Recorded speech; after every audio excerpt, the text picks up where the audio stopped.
This review is missing something. There we go. Yeah, yo, check it. Turn me up a little bit on the mic. Ghost Rider Spirit of Vengeance in 3D. Nicolas Cage, we know you can act.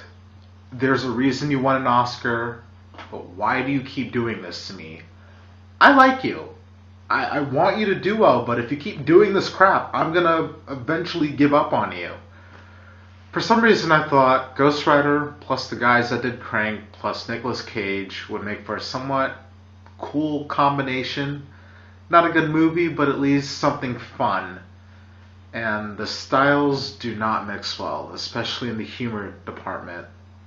There's nothing funny about implying that Jerry Springer's the devil, having Idris Elba refer to hanging off a tree as divine intervention, or a flaming skull pissing fire, and they did that last one twice. There is humor in the movie, just none of it is intentional.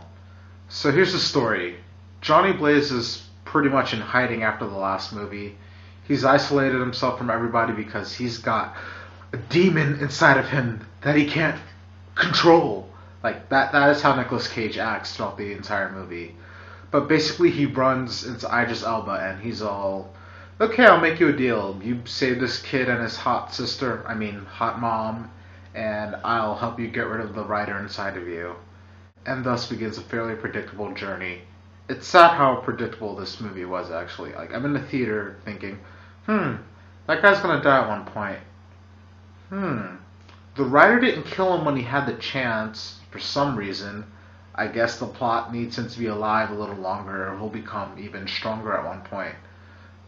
For some reason I don't trust that monk, who's the only one that has tattoos written on every part of his body. Oh, you don't say he's gonna do something douchey. I thought I could at least enjoy it as something to laugh at, but as the movie went on, I eventually just went numb and stopped caring about everything and everyone. If there are any positives to this pile of crap, I'll say the action scenes are pretty solid. Unlike the first movie, the ride actually does more than say cheesy lines and do all the slow motion stuff that you already saw in the trailer. And it was for this reason that I actually like this better than the first, but that's not saying much. I'm curious about the soundtrack. They kept using the same theme over and over and over again whenever they want to build up to something. And they also use that exact theme in the end credits. And I'm pretty sure they ripped that off from another movie. And then they occasionally threw in a guitar riff every now and then, and that was the soundtrack. So, whatever. The 3D was worthless. It was cool for the action, but unless stuff was blowing up, there was hardly any 3D. And why did they show Nicolas Cage transforming for so long, so many times? This is what he does for each transformation. Like, this is what you're looking at in 3D nonetheless.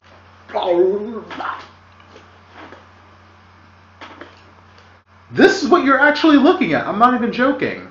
And I'm curious as to what Christopher Nolan and his brother see in David S. Goyer, the guy who wrote the film.